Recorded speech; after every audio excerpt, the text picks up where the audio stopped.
Bagaimana caranya kita membayar hutang? Ya bayar aja.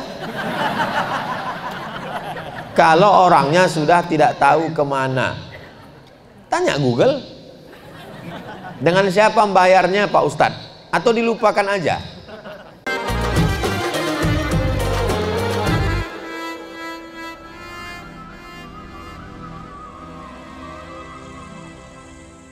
Syukran, jazakumullah khairan. Assalamualaikum warahmatullahi wabarakatuh. Ustadz. Waalaikumsalam. Saya Asep. Mohon maaf, Kang Asep inilah yang sudah punya ikatan sedunia. Abdul Somad belum ada persatuannya, Asep udah ada. Dari Pondok Sabilul Muhtadin mengenai perbedaan al-ghais dengan al-matar. Apa beda ghais dengan matar? Ketika Nabi sedang khutbah, tiba-tiba datang seorang laki-laki Arab Badui, halakatil amwal. Ya Rasulullah, ternak-ternak saya di kampung sudah mati, kering kerontang. Kebun saya juga mati. Tolong doa supaya turun hujan. Nabi tidak mengatakan amtir, tidak digunakan kata matar, tapi digunakan kata ghais. Aghisna, aghisna, aghisna. Turunkan hujan, turunkan hujan, turunkan hujan. Kapan penggunaan matar? Fasa'a matarul munzarin, seburuk-buruk air yang turun sebagai azab. Amtir alaina hijaratan, turunkanlah hujan kepada kami batu. Jadi dari dua penggunaan tadi, kalau ghais itu untuk hujan sebagai rahmat, kalau matar itu biasanya digunakan untuk sebagai laknat. Mudah-mudahan yang turun kepada kita hujan rahmat, bukan hujan laknat. Pertanyaan anak pesantren itu ya begini, berkualitas, bergizi dia. Bagaimana dengan agama selain Islam yang awalnya tidak percaya pada Tuhan Esa, tapi ketika hendak meninggal mereka mengucapkan syahadat atau percaya adanya Tuhan, dan Tuhan itu Esa. Kata Imam Fakhruddin Ar-Razi, malaikat maut di keningnya tertulis la ilaha illallah. Supaya apa?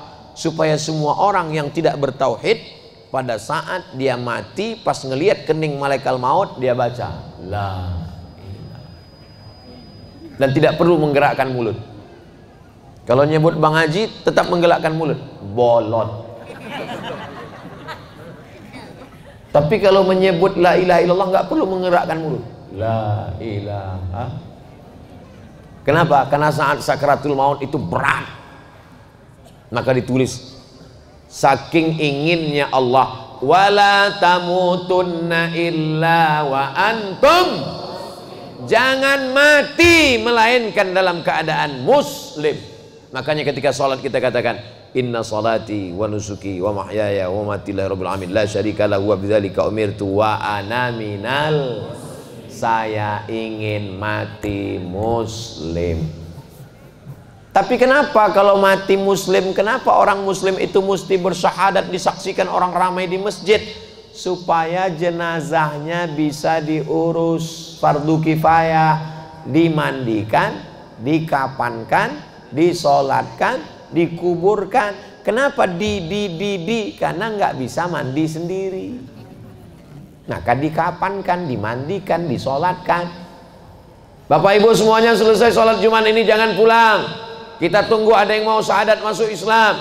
Saudaraku, sesungguhnya yang bersaksi ini adalah semua yang hadir. Gunanya untuk apa? Kalau tiba-tiba dia mati, jenazahnya jangan diurus keluarganya, tapi diurus umat Islam. Kalau sudah masuk Islam jangan cuma dikasih kain sarung, tapi dimasukkan dalam mu'allaf center supaya dikontrol ibadahnya. Saya kalau mensyahadatkan orang, saya nanya, ini yang bertanggung jawab nemanin dia ngaji siapa? Jangan sampai dia rusak akidah, kita bertanggung jawab di hadapan Allah Subhanahu wa taala. Tapi seandainya dia bersyahadat menjelang matinya itu, maka insya Allah dia husnul khatimah. Allahumma khtim lana bi husnil khatimah. Ustadz, gimana supaya kita husnul khatimah? Istiqomah. Gimana supaya kita istiqomah? Berjamaah. Apa nama jamaahnya? MPP. Setelah berjamaah, insya Allah istiqomah. Kalau sudah istiqomah, pasti husnul khatimah. Apa nama jamaahnya? Sabilul Muhtadin. Apa nama jamaahnya? Bikers subuhan. Zuhur nggak sholat, salah. Assalamualaikum WRWB. warahmatullahi wabarakatuh. Ustaz. Semoga Allah SWT subhanahu wa ta'ala selalu memberikan kesehatan dan dilancarkan segala rezekinya hingga akhir hayat. Amin. Saya ingin tanya, sekarang zamannya sosial media. Saya sering kali melihat video ceramah, tausiah, kajian berbagai ustadz, termasuk video ustadz. Alhamdulillah banyak sekali ilmu yang saya dapat. Ini mau nanya apa curhat? Tapi ayah saya pernah berkata kalau belajar itu ada gurunya. Loh, kalau nonton ceramah Ustaz Abdul Somad itu ada apa nggak ada? Ada kan? Saya yakin yang hadir malam ini ingin memastikan bahwa Abdul Somad itu ada di alam nyata. Jangan ngaji orangnya nggak ada. Ustadz Adi Hidayat itu ada? Ada. Gus Baha itu ada? Ada. Buya Yahya itu ada? Ada. Ngajilah yang orangnya ada. Upin Ipin ada? Saya belum ketemu. Tapi ayah saya bilang katanya belajar agama itu harus ada gurunya, harus bersanad untuk dipertanggungjawabkan kelak. Kalau kata gurunya, saya ijazahkan kitab yang saya kaji ini kepada kamu semua, maka walaupun melalui YouTube ijazahnya diterima. Maka kita bilang qabiltu ajaztukum jami'a marwiyati wa muallafati wa muhadarati. Aku ijazahkan semua ilmu-ilmu yang selama ini kuajarkan, semua kitab-kitab yang kutulis, semua ceramah-ceramah, tausiah-tausiah, zikir-zikir, hadis-hadis, ijazah ammah. Jawabannya qabiltu, aku terima. Bagaimana hukumnya atau pendapat Ustadz tentang hal tersebut? Iya, mesti berguru, gurunya mesti ada, dan gurunya mesti ahlus sunnah wal jamaah. Jangan berguru kepada Syiah, jangan berguru kepada Khawarij, jangan berguru kepada Murji'ah, jangan berguru kepada sekuler, jangan berguru kepada liberal, jangan berguru kepada agnostik, jangan berguru kepada ateis. 3. Akidahnya ahlus sunnah wal jamaah, fikihnya bermazhab. Kita di Indonesia mazhab Syafi'i dengan tetap menghormati mazhab Hanafi, Maliki dan Hambali. Bertasawuf, berakhlak sunni, bukan falsafi, seperti Imam Junaid al-Baghdadi dan Imam Al-Ghazali, Ihya Ulumuddin. Para habaib kita, dari Habib Umar bin Hafiz yang ada sekarang sampailah kepada para habaib kita yang ada di Indonesia ini. 3. Akidahnya Asy'ari, Sunni, fikihnya Syafi'i, tasawufnya Imam Abu Hamid Al-Ghazali. Satu lagi Pak Ustadz, ya, saya ada orang yang memiliki hobi olahraga pencak silat. Doakan saya semoga hobi saya bisa bermanfaat bagi agama. Bagus. Coba kalau Ustaz Abdul Somad pencak silat, mana berani bazar-bazar ngejek, patah-patah ginjalnya. Bernilai ibadah di mata Allah. Doakan saya juga semoga saya bisa tembus pelatnas dan juara nasional serta internasional. Di akhir majelis kita doakan semuanya. Mudah-mudahan semuanya yang kesulitan-kesulitan dimudahkan Allah. Yang belum ketemu jodoh ditemukan dengan jodoh yang soleh solihah. Yang bilang amin yang belum nikah aja. Anak-anaknya anak-anak yang soleh dan solihah mati dalam keadaan husnul khatimah. Nanti di akhir majelis kita berdoa semua. Ini kertasnya lebar, pertanyaannya dikit. Bagaimana caranya kita membayar utang? Ya bayar aja. Kalau orangnya sudah tidak tahu kemana, tanya Google. Dengan siapa membayarnya Pak Ustadz? Atau dilupakan aja? Pertama cari ahli warisnya. Ahli warisnya sudah tidak ada satupun ditemui. Pertama hitung berapa utangnya. Utangnya 100.000, tahun berapa? Tahun 80. 100.000 tahun 80-an itu emasnya berapa gram? 1 gram. Berarti bayarnya tahun 2022 bukan 100.000, tapi pakai 1 gram emas. Karena yang stabil itu adalah emas. Makanya nikah maharnya pakai emas. Kalau pakai mukena nggak stabil, lapuk. Bagi yang belum nikah, yang udah apa boleh buat, terima aja lah mukena itu. Kalau tahun 80 1 gram emas, bayarnya di tahun 2022 juga 1 gram. 1 gram emas sekarang 1.100.000 atau berapa gitu. Tapi karena kita udah lama kenal ya udah 1 juta aja. Bayar 1 juta, serahkan ke lembaga yang dinikmati umat, bukan dinikmati personal. Serahkan ke lembaga yang dinikmati umat.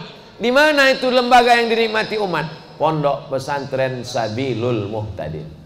Nah, ini yang ragu mau bayar kemana?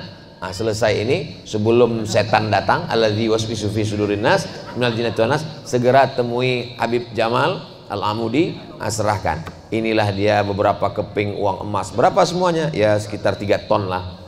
Insyaallah berdiri masjid insyaallah. Amin ya rabbal alamin. Begitu caranya bayar utang.